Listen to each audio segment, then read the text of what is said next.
रहेगी, लेकिन आप जिस तरह बड़े होते जाओगे आपके चेहरे की सुंदरता ढलती हुई चली जाएगी। इसीलिए अपने व्यक्तित्व को निखारिए, चेहरे को नहीं। आप जब चेहरे को निखारोगे तो वो उतना ही देर तक रहेगा जितना कि आपका, जितनी देर तक आप सजोगे सौरोगे, 1 घंटा 2 घंटा रहेगा। लेकिन अपने व्यक्तित्व को बनाओगे। व्यक्तित्व होता क्या है?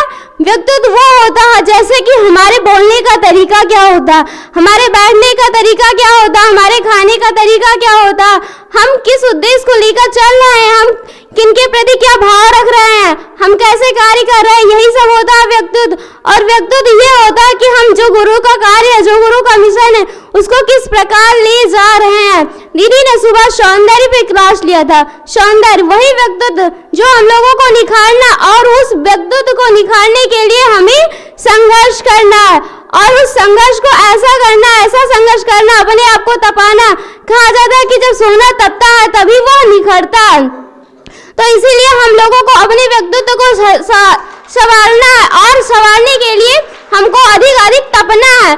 क्यों कुछ भी काम आ जाए हमारे सामने उसको करना है, और ये देखना है कि और लोग कर रहे हैं कि नहीं, उन लोगों को भी जागरूक करना। क्योंकि कुछ लोग अपनी जो रियल की जिंदगी है वो भूल गए। वो मोबाइल पे जो शॉर्ट वीडियो देखा जाता है ना, उससे क्या होती है, दिमाग की एकाग्रता घट जाती है। आप लोग कभी एक बिंदु पर टिक नहीं सकते हो, क्योंकि वो 30 सेकंड का वीडियो आपके मन की एकाग्रता को घटा देता है, और आप कभी भी पढ़ेंगे, कुछ भी पढ़ेंगे तो एकाग्र नहीं हो पाएंगे। इसीलिए लोग जो है रील देख के अपनी रियल की जिंदगी भूल जा रहे हैं।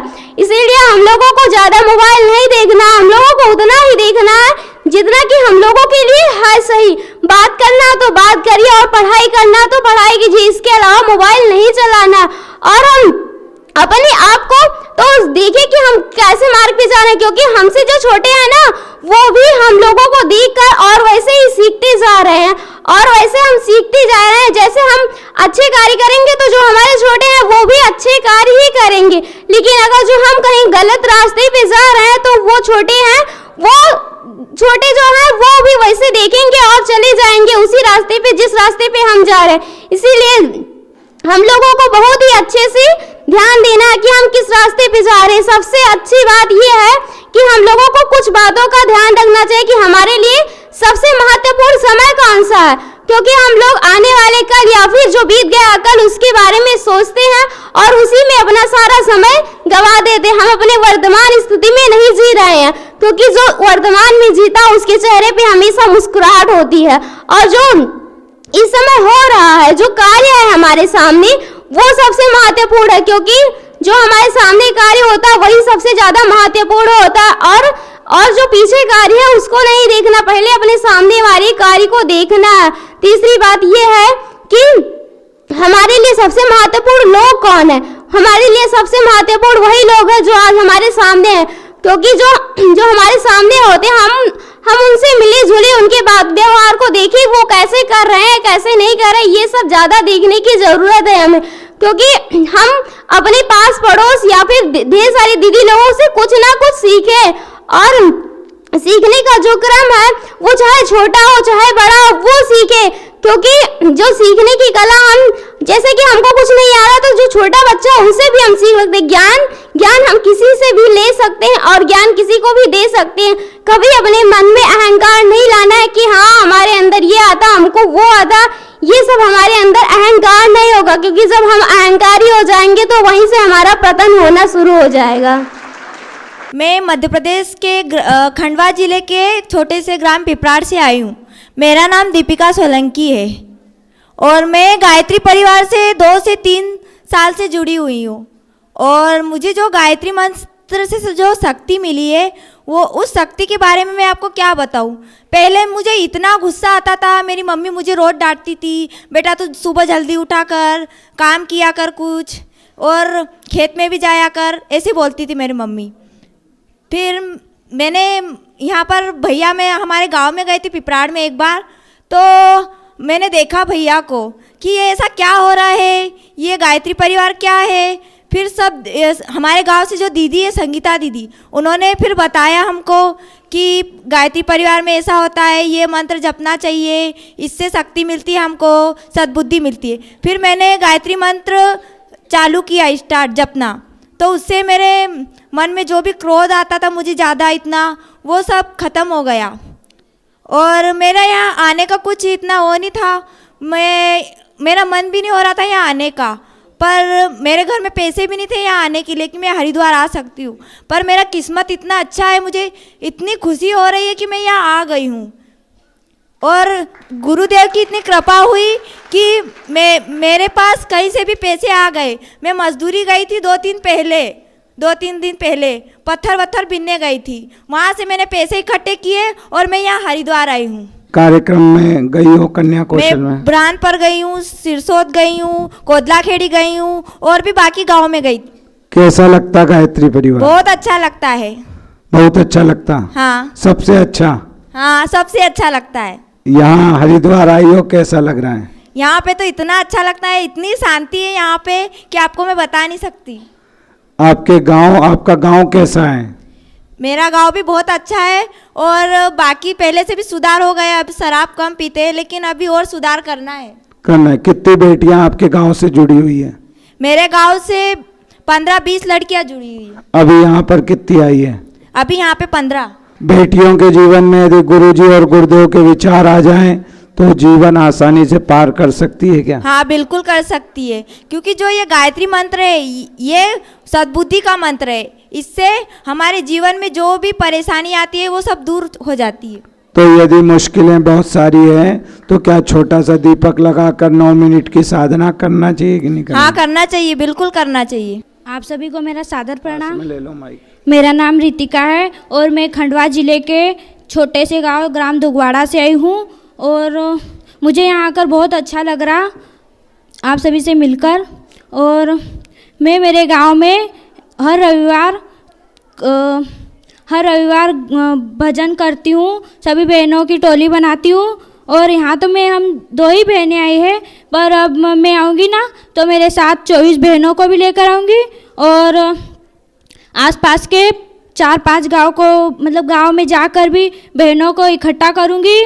और मैं मेरे गांव में नशा मुक्ति अभियान भी चलाऊँगी। और मेरे गांव में बहुत शराब पीते और ये सब करते वो भी बंद करवाऊँगी। बेटा, आपके गांव में छोटी छोटी बेटियां कितनी जुड़ी हुई है? मेरे गांव में 10 बेटियां। हाँ। तो सब बेटियों का हरिद्वार आने का मन था? हाँ, सब मन तो बहुत था। कैसा लगा यहाँ आके? बहुत अच्छा लग रहा। बहुत अच्छा लगा। खास बात क्या लगी? सभी अच्छा लगा यहाँ तो आकर, ऐसा लगा जैसे स्वर्ग में आई हूँ मैं। ऐसा स्थान कहीं दूसरा देखा? नहीं, कभी नहीं देखा, पहली बार देख रही मैं। तो जब भी मौका मिलेगा हरिद्वार आओगी? हाँ, मैं तब भी मेरे मौका मिलेगा तब आऊँगी मैं हरिद्वार। और जो बेटियां कन्या कौशल के लिए काम कर रही हैं उनके लिए क्या बोलना चाहती हो? अच्छा काम कर रहे और हमको भी उन्होंने जोड़ा। मेरा नाम है वैशाली राजपूत। मैं एक छोटे से गांव से आई हूँ। गायत्री परिवार से तो हम बहुत पहले से जुड़े हैं, पर इसके कार्यों के बारे में इतना पता नहीं था। जब मैं सीहोर गई तो मैंने वहाँ पर बहुत अच्छा देखा, सुना, समझा। हमारे घर में भी युग निर्माण योजना आती है, मैं बचपन से ही वो पढ़ रही हूँ। उसमें भी बहुत सारी अच्छी अच्छी बातें लिखी रहती है। एक कुआं था, एक कुएं में एक मेंढक रहती थी और वो मेंढक कुएं को ही अपना सर्वत्र मानती थी, सब कुछ वही मानती थी, अपने माता पिता को और अपने परिवार को ही अपनी दुनिया मानती थी। फिर एक दिन वहाँ पर एक बगुला आया उड़ता हुआ और उस बगुले ने कहा कि चलो तुम्हें बाहर की दुनिया दिखाता हूँ। तो उस मेंढक ने कहा कि बाहर दुनिया में क्या है, वहाँ तो कुछ भी नहीं है, मेरे मम्मी पापा, मेरी दुनिया ही सब कुछ है।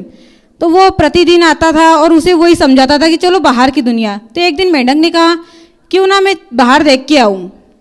तो वो बगुले के कंधे पे बैठा और बाहर जब निकला तो उसने देखा, जब उसने देखा तो बोले कि ये तो दुनिया तो बहुत अच्छी है। और वो फिर वही दुनिया में अच्छे अच्छे काम करना और सब कुछ उसे अच्छा लगा। तो मैं यही वैसे ही मेरे जीवन में भी हुआ है।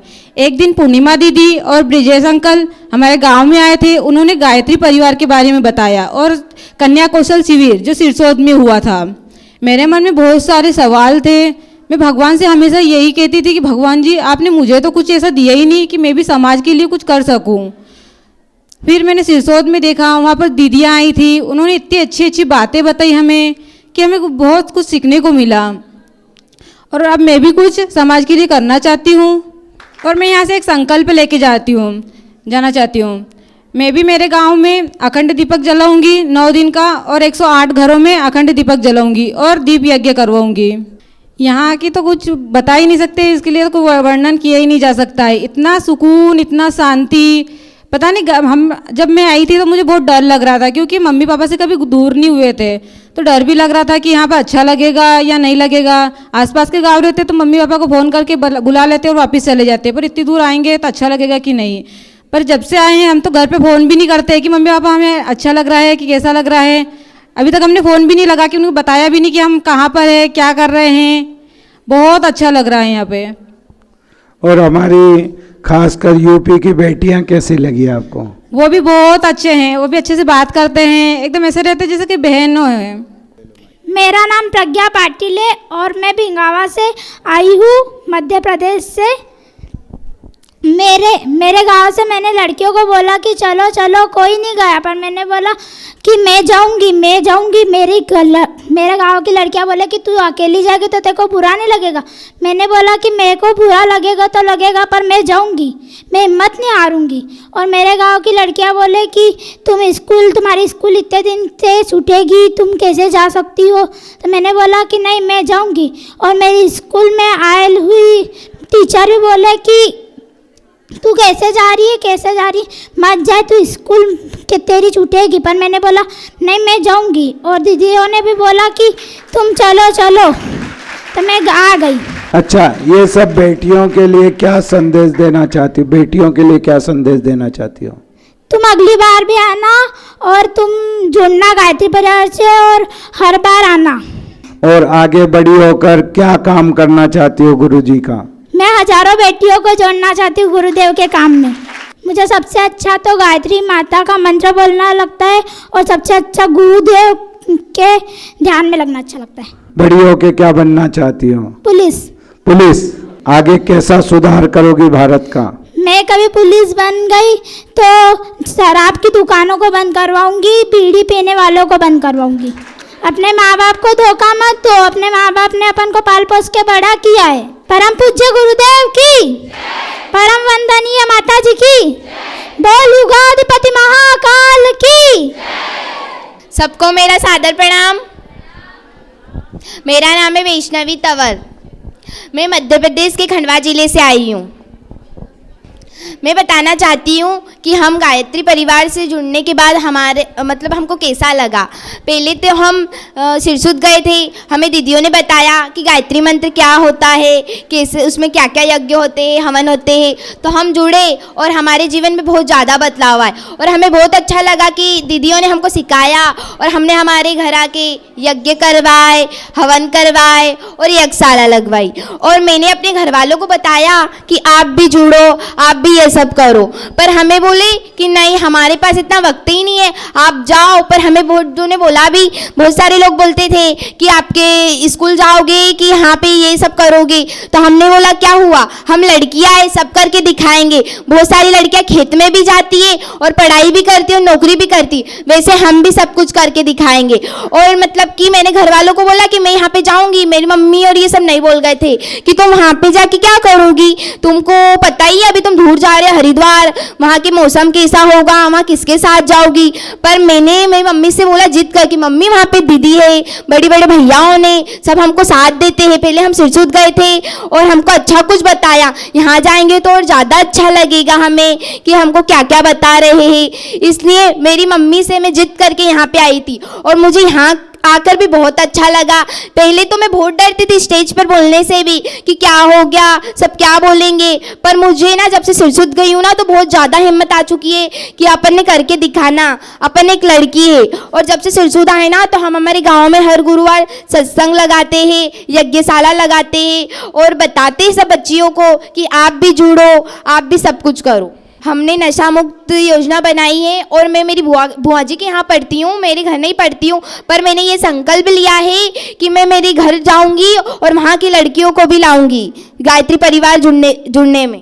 बड़ी होके क्या बनना चाहती हो बेटा? IPS officer. IPS ऑफिसर, जोरदार ताली। सभी को मेरा प्रणाम। मैं यूपी से हूँ और परशुरामपुर से हूँ। गांव बुबौना है। मेरा नाम आशा वर्मा है और मुझे जुड़े गायत्री परिवार से करीब 5-6 साल हुए होंगे। पर मेरा क्षेत्र ऐसा है, मैं जब जुड़ी थी तो वहाँ मतलब कोई गायत्री परिवार नाम का कोई व्यक्ति नहीं रहता था कि हाँ, सुनाई भी नहीं देता था कि कोई गायत्री परिवार से जुड़ा हुआ हो। पर हमने मतलब जब हम 9th में पढ़ रहे थे तो एक देवा सर है वहाँ, जब हम कोचिंग से जुड़े और देवा सर के माध्यम से, और तब वही नए नए हमारे देवा सर भी जुड़े थे और हम लोगों ने वहाँ से शुरुआत की। जब एक दीपक जला के शुरू किए गायत्री मंत्र बोलना, तो सब लोग इतनी आलोचनाएं, बहुत बुराइयां लोग करते थे। क्या बनोगी, बाबा बनोगी, कैसे क्या करोगी, पढ़ाई लिखाई नहीं करोगी, तुम्हें कुछ करना नहीं है, अपने माँ बाप का नाम बेकार करना है समाज में, ऐसे लोग बहुत सारी मतलब चीज़ें कहते थे, तुम्हें क्या करना है। पर हम लोगों ने जब साथ मतलब शुरू में जुड़े थे तो उस बातों पे ध्यान नहीं दे कि कौन क्या कह रहा है, बस हमें हमारे गुरु ने जो बताया उसे, उनके नियमों का पालन करते हुए आगे बढ़ना है, बस यही संकल्प ले लिया। तो हम लोगों ने एक दीपक के माध्यम से गायत्री मंत्र बोलना धीरे धीरे सीखा, क्योंकि शुरू में गायत्री मंत्र बोलना भी नहीं आता था और धीरे धीरे, और अब तो ऐसा विशाल मतलब वहाँ हो गया है, सब हर चीज़ें शुरू होगी। कन्या कौशल शिविर भी चलता है, शिविर भी लगता है, वृक्षारोपण अभियान भी चलता है, मतलब हर सारी चीज़ें वहाँ शुरू होगी, पीडीसी क्लास भी चलता है और धीरे धीरे करके बहुत विराट रूप वहाँ बन गया है जिसका नाम है युग चेतना केंद्र। और गायत्री परिवार से जुड़ के हमारा जीवन तो क्या ही बताएं, हमारे जीवन में बहुत परिवर्तन आए, क्योंकि पहले पता नहीं कहाँ किस रास्ते का चयन करते, पर जब से हम गायत्री परिवार से जुड़े, अपने गुरुदेव जी से जुड़े, अपने सर जी से जुड़े, वंदनीय माता जी से जुड़े, तो यहाँ हमारे जीवन में बहुत परिवर्तन है और हमें एक ऐसा पथ मिला जिससे हम अपने जीवन को एकदम अच्छे रूप से, शांतिपूर्वक, आनंदमय होकर अपने जीवन को अच्छे से बिता सके। गायत्री माता की, परम पूज्य गुरुदेव की, परम वंदनीय माता जी की, युगाधिपति महाकाल की। मैं मध्य प्रदेश के शाजापुर ज़िले से आई हूँ। ग्राम डोडी है मेरा। हमारा पूरा परिवार, पूरा गांव, छोटा सा गांव है, शाजापुर ज़िले का लास्ट गांव है वो। पूरा गांव हमारा गायत्री मय है। पूरे गांव में पूरी छोटी छोटी लड़कियां हैं, पूरी बाल संस्कार शाला चलाते हैं हम। 8-9 बड़ी बड़ी बालिकाएं हैं। पूरा गांव हमारा गायत्री में ही है। उसमें पूरी दिनचर्या है उसकी, सुबह से लेके शाम तक की। जैसे सप्ताह में एक दिन, रविवार के दिन सामूहिक यज्ञ होता है। उसमें रविवार के दिन शाम के टाइम पे सामूहिक साधना चलती है। और हमारे यहाँ से गायत्री हवन के लिए गृह यज्ञ होते हैं, गांव अलग अलग गांव में। तो वहाँ पर भी सारी लड़कियाँ यज्ञ करवाने जाती है। हमको गुरुदेव से यहाँ प्रेरणा मिली है कि हम और लोगों को जोड़ें। और हमको इतना कुछ तो नहीं पता है, पर जो हमारे आचार्य जी बताते हैं वो हम आपके सामने बता रहे हैं। आप सभी को मेरा सादर प्रणाम। मेरा नाम निधि रघुवंशी है। भारत माता की। मेरे गांव में एक बार मैंने वृक्षारोपण का अभियान चलाया था, तो मेरे गांव वाले सभी मतलब कि पंजीयन करने के लिए जाती थी। पहले तो मैं सुबह से उठती 6 बजे से, और 6 बजे से मैं खेत में जाती थी। 6 से शाम को 7 बजे वापस आती खेत से। सारा दिन वहाँ पे मतलब कि संघर्ष से काम करना पड़ता था खेत के। 7 बजे आके उसके बाद में अपने गांव में घर घर जाके पंजीयन करते थे कि वृक्षारोपण अभियान चलाने वाले हम अपने गांव में, तो आपको वृक्ष लगवाने हैं क्या। सबसे पैसे भी लेती थी। सबसे पैसे इकट्ठे किए, वृक्षारोपण के नाम लिखवा दिए।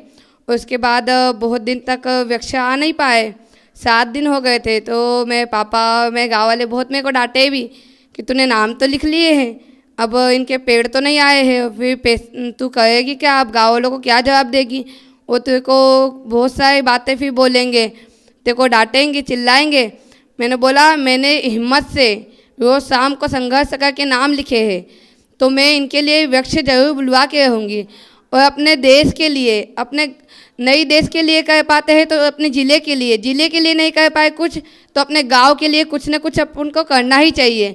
इसलिए अपने गांव में मैंने वृक्षारोपण अभियान चलाया, जिसमें 24 पेड़ मैंने घर घर पे लगवाए हैं और अभी वो पेड़ भी बड़े हो चुके हैं। बहुत अच्छा लगता है मेरे को और सभी उसकी सेवा भी करते हैं। और मेरे बड़े भैया हैं, तो मेरे बड़े भैया कभी भगवानों को मानते भी नहीं थे। बचपन से मतलब कि मेरे को बहुत डांटते थे, क्या ये साधना करती है, साधना करने से क्या होगा, तो ऐसे कार्यक्रम में क्यों जाती रहती है। मतलब कि बहुत मेरी हिम्मत तोड़ते थे वो। उन्होंने बहुत हिम्मत तोड़ी। पर जब मैं सिसोद के कार्यक्रम में मतलब कि 5000 बेटियों का कार्यक्रम हुआ, कन्या कौशल शिविर, उसके बाद मैं घर आई और नया साल आने वाला था 1 जनवरी को। तो सभी जन बोले, दोस्त लोग बोल रहे थे अपन घूमने के लिए जाएंगे। मैंने बोला घूमने के लिए जाना जरूरी नहीं है, नया साल मनाना हो तो एक संकल्प लेके मनाओ। उस दिन मैंने बोला तो सही कि एक संकल्प लेना चाहिए, पर मैं तो कुछ संकल्प नहीं ले पाई। पर मेरे भाई ने धीरे से मेरी बात सुन ली थी, तो उनके मन को क्या पता कैसे ये बात लग गई दिल पे। उन्होंने 1 तारीख के बाद दूसरे 2 तारीख आई, सुबह 4 बजे से उठ गए, नहा धो के पूजा पाठ की, योग प्राणायाम साधना, इतनी सारी चीज़ें की जीवन में कभी नहीं उन्होंने की थी। जो मेरी हिम्मत तोड़ते थे वही इतने हिम्मतवान बन गए। ये देख के मुझे बहुत ही अच्छा लगा और धन्यवाद आप सभी का। मेरा नाम पिंकी कौशल है, मैं परशुरामपुर ज़िला बस्ती से आई हूँ। मैं ऐसे परिवार से हूँ जहाँ मेरे घर में सब लोग बस जो कहते हैं नशा से, सब लोग नशा से ग्रस्त थे और ये सबको जीवन जीना नहीं आता था। तो मेरे घर के बगल, मैं गायत्री परिवार को जानती ही नहीं थी और ये सब नहीं जानती थी कि लड़कियों को जीवन जीना कैसा चाहिए। तो पहले मैंने केवल घर पे रहती थी, इंटर पढ़ी, उसके पहले मैं घर पे रहती थी। मेरे बगल एक दीदी हैं और वो गायत्री मंत्र करती थी। तो गायत्री मंत्र ऐसा है जो अगर कहीं पास पड़ोस या गांव में कहीं दूर दूर तक कोई भी करता रहे तो ऐसा वातावरण शुद्ध करता है कि वो कम से कम 2-4-10 किलोमीटर तक सबको शुद्ध बनाता ही चला जाता है। तो उसी वातावरण के बीच हम भी आ गए और वो दीदी हमारे घर आती थी, डेली आती थी, अच्छी अच्छी बातें बताती थी और फिर हमको गायत्री मंत्र करने के लिए कहीं कि तुम गायत्री मंत्र करो, कुछ नहीं कर पाती, गायत्री मंत्र ही करो और लिखते रहो। हम गायत्री मंत्र करना शुरू किए और लिखना शुरू किए। फिर मेरे घर में वो एक देवा सर हैं, वो बहुत अच्छा कार्यक्रम करवाते हैं वहाँ पर परशुरामपुर ज़िला बस्ती में। तो वो भी हमारे घर आते रहे और समझाते रहे। हम लोगों से कहे कि तुम दीप यज्ञ करा करो, तो हम अपने घर पे 5 दीपक जला के 3 महीना तक दीप यज्ञ किए। फिर उसी बीच हमारी मम्मी को एक बार चोट लग गया, बहुत अच्छे से क्या कहें कि कोई घटना रही होगी जो गुरुदेव बहुत छोटे में काट रहे थे उसी समय। तो मेरी मम्मी की एक कमर की एक रीढ़ की हड्डी से थोड़ा दब गई। फिर हम लोगों को बहुत दुख हुआ। फिर हमको ये संघर्ष लगा कि हमारे गुरुदेव परीक्षा ले रहे होंगे कि हमारे बच्चे कितना मजबूत हैं और क्या कर सकते हैं हमारे लिए, क्योंकि गुरुदेव भी तो अपना जीवन बहुत कष्ट से काटे हैं। तो वो जब वो अपना जीवन इतना कष्ट काटे हैं तो वो शेर का बच्चा शेर होता है। तो हम लोग उनके बच्चे हैं तो देखते हैं कि वो भी तो हम लोगों का अंतरात्मा देखते हैं कि ये कैसी हैं। तो उस समय जब हमारे मम्मी को चोट लग गया तो हमें दुख नहीं हुआ, फिर भी हम संघर्ष करते रहे और दीप यज्ञ भी करते रहे अपने घर पे। फिर उसके बाद क्या ही बताएं, गुरुदेव का इतना सानिध्य, इतना प्यार, इतना सब कुछ मिला कि वो हमारी मम्मी ऐसे अस्पताल में छटपटाती रही हो, कोई डॉक्टर भी देखने नहीं आता था। फिर भी एक दिन हमारी मम्मी को ये क्या है कि उनका एक पैर नहीं उठता था और माता जी स्वयं आई और उनका ऐसे पता नहीं क्या था, जो गायत्री मंत्र का ऐसा डिब्बा था, हमारी मम्मी खुद बताती कि उसमें माता जी का फोटो छपा था और माता जी ही थी जो मेरा एक पैर उठा के रात भर वो ऐसे दबाती रही। और मेरा उस दिन कहीं कि वो कम से कम 8 दिन से नींद नहीं ले पा रही थी और उस दिन इतना अच्छे से सोई। वो कहीं कि आज माता जी आई थी और मेरा पैर रात भर दबाई। उसी दिन से 2-3 दिन तक ठीक था, पर नस दबा था तो हमेशा के लिए तो नहीं ठीक हो सकता था। फिर 2-3 दिन ठीक था। तो ये कहते हैं कि हम लोग थोड़ा करते हैं और हमारे गुरुदेव हम लोगों को कितना देते हैं। और ये बताते हैं कि हमारे घर में सब लोग बहुत नशा करते थे, तो गुरुदेव कहते हैं पहले आत्म कल्याण करो, पहले अपना सुधार करो, फिर परिवार का सुधार करो, फिर समाज सुधार करो। तो मैंने पहले अपना खूब अच्छे से समझा, गुरुदेव को सब कुछ जाना बूझा, अच्छे से पढ़ा और हर जहाँ गुरुदेव का काम होता था वहाँ जाती रही। मैं पहले तो सब जगह जाती थी, मेरे वहाँ एक बार यज्ञ हुआ, मैं गई, अच्छे से समझी। मैंने पहले खुद सुधार किया। पहले मैं 3 बजे उठ जाती थी, डेली 3 बजे उठ ही जाती थी और अच्छे से पूरा काम हम करती थी। घर वाले चौंक गए कि इनको एक बैग क्या हो गया, और सब लोग देखते ही रह जाते हैं, देखते ही रह गए। फिर मैंने किसी को कुछ भी नहीं कहा, पहले अपने आप को सुधारा अच्छे से। फिर उसके बाद में उसी देखते देखते मेरी मम्मी भी दीक्षा ले ली। पहले मैंने खुद को दीक्षा दिलाया गुरुदेव से और गुरुदेव का काम करने लगी। फिर मेरी मम्मी दीक्षा ले ली, फिर मेरे पापा दीक्षा ले ली। मेरे पापा बहुत गुटखा खाते थे, मैं अपने पापा और भैया, मेरे भैया ये सब खाते थे। मैंने सबको दीक्षा दिला दिया और वो फिर ना माने, तो हमने कहा कि तुम लोग इतने बड़े गुरु का शिष्य होकर अगर ये अपराध कर रहे हो और गुटखा खाओगे तो किस जगह जाके मुंह दिखाओगे। अपने गुरुदेव से अगर आप लोग दीक्षा लिए हैं तो कम से कम इस जीवन में तो अब छोड़ ही दीजिए। जितना जीवन बिता लिया आप सब ये गुटखा उटखा खा के, उतना बहुत हो गया, और अब ये जीवन छोड़ दीजिए, अब ये गुटखा उटखा छोड़ दीजिए और केवल अपने गुरुदेव के पथ पर ही चलिए। और मैं क्या कहूँ, मेरे घर में मेरे 2 भाई 18 साल के हैं, मतलब दोनों जुड़वा हैं, और उनकी अभी नई उम्र हुई है, भटकने की बहुत चांसेस है। पर वो दोनों अभी आए हैं और अभी 8-10 दिन पहले यहीं से दीक्षा लेके गए हैं। आज हमारे परिवार में सब दीक्षित है। और अगर स्वर्ग हमको देखना हो, देखते हैं तो अपने घर में इतना सुकून, इतना अच्छा मिलता है। ये किस लिए? क्योंकि हम एक गायत्री मंत्र से जुड़े और गुरुदेव से जुड़े, और इतना सुकून हमको अनुभूति होती है।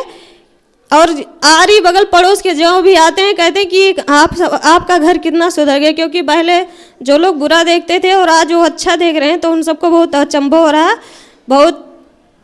और गुरुदेव से जुड़ने के बाद हमको ये अनुभूति हुई कि हाँ, जीवन जीना कैसे चाहिए। और आज हम अपने घर में देखते हैं तो हमको भी अपना घर बहुत स्वर्ग जैसा लगता है और बहुत अच्छा लगता है। ये हमारा लक्ष्य जीवन में बने चाहे ना बने, पर हाँ, एक समाज सेविका जरूर बनेंगे और समाज को सुधारने में जरूर आगे आएंगे और समाज को जरूर सुधारेंगे। सभी को मेरा प्रणाम। मैं मध्य प्रदेश के सिवनी जिला केवलारी से हूँ। मैं बचपन से तो गायत्री माता की पूजा करती थी, मगर मैं सबसे पहले गायत्री मंदिर 2017 में गई थी, जब कि पता चला मुझे कि ग्रह ग्रह गायत्री यज्ञ है। तब मम्मी और मैं हम दोनों गांव में गए प्रचार करने कि गायत्री यज्ञ हो रहा है, इसलिए हमको यज्ञ करना है। तो ले दे के 5-6 घर तैयार हुए फर्स्ट में। फिर हम लोग गायत्री मंदिर गए गायत्री माता की सामग्री हवन की लेने। फिर वहाँ गए तो वहाँ सामग्री लेके आए, तो वो पंडित जी ने बोले, बेटा तुम पहली बार आए हो, फिर तुम यज्ञ कैसे कर लोगे? हमने बोले हम कर लेंगे, हमको सामग्री दे दो। उन्होंने हमें सामग्री दिया, हम आए। हमने 11 घर में यज्ञ किया, ग्रह ग्रह गायत्री यज्ञ हुआ था। तो फिर धीरे धीरे करके हम प्रचार करने लगे। लेकिन ये बात मेरे दादा दादी को पता चल गई। उन्होंने सबको बहकाना शुरू कर दिए। उनका कहना था कि तुम यज्ञ नहीं करोगे, तुम कोई पंडित नहीं है जो तुम यज्ञ करो। फिर लेकिन हमने हिम्मत नहीं माने, हम हिम्मत आगे बढ़ाते गए। हमने और प्रचार करना शुरू किया। हम जाते तो हमको रास्ते में डांटने लगते कि तुम लोग कहाँ जा रही हो, तो हमने जाना बंद कर दिया। फिर हम लोग फिर रात में जाना शुरू किए मम्मी के साथ। हम दोनों यज्ञ का प्रचार करने जाते थे। तो फिर यज्ञ का प्रचार किए, 11 घर में यज्ञ हुआ। तो फिर उन्होंने दादा दादी ने मेरे पापा को बहका दिए कि तुम्हारी बहू ऐसा कर रही है, यदि वो करेगी तो हम तुम्हें बहुत डांटेंगे। पापा ने चिल्लाए कि बेटा ऐसा नहीं करेंगे अब अपन। लेकिन हमने नहीं माने पापा की बात। भैया मैं मम्मी हम तीनों पूजा करते रहे। पापा को बहुत बार गुस्सा आया कि ध्यान करते हैं। उन्होंने मोबाइल को उठा के पटकने की कोशिश की, मगर फिर भी नहीं पटक पाए। फिर रख देती जहाँ कि हाँ, हम बोलते पापा फ़ोन पटकने नहीं थे, फिर उठाया क्यों आपने फ़ोन? पापा कुछ नहीं बोलते, शांत रह जाते। फिर एक बार हमने चंद्रायन का व्रत किया, तो पापा अकेले खाना खाते। फिर हम लोगों का चंद्रायन व्रत था। पापा ने बोले, बेटा मैं अकेले खाना खाता हूँ, मुझे चलता नहीं, मैं भी नहीं खाऊंगा खाना, तुम खाओगे तो ही खाऊंगा। मेरे पापा पहले भगवान जी की बिल्कुल पूजा नहीं करते थे, उनको छूते भी नहीं थे। लेकिन अब ऐसे हो गए, बिगर पूजा करे खाना भी नहीं खाते। अब हम करें या ना करें, हमसे पहले वो पूजा कर लेते हैं सुबह उठ के। और अब हम लोग प्रचार करते हैं। लेकिन मेरे दादा दादी अभी भी बहकाते हैं गांव वाले को, हमको बहुत लड़ते कि तुम पूजा क्यों करते हो। तो अब मैं हॉस्टल चली गई हूँ तो मम्मी अकेली हो गई है, लेकिन फिर भी मम्मी हिम्मत नहीं हारती, मेरी मम्मी बहुत प्रचार करती है। हमको हमारे दादा दादी कुछ नहीं करने देते, बस गुरुदेव से ये प्रार्थना है कि हमारे दादा दादी को सन्मार्ग में चलाएं। अब आप शांति कुंज वीडियो यूट्यूब चैनल देखें कभी भी कहीं भी। डाउनलोड करें शांति कुंज वीडियो मोबाइल ऐप, उपलब्ध है गूगल प्ले स्टोर एवं एप्पल स्टोर पर भी। हमारे YouTube चैनल शांति कुंज वीडियो गायत्री परिवार को सब्सक्राइब करें एवं बेल आइकन जरूर दबाएं ताकि गायत्री परिवार की विभिन्न गतिविधियों की जानकारी आपको मिलती रहे।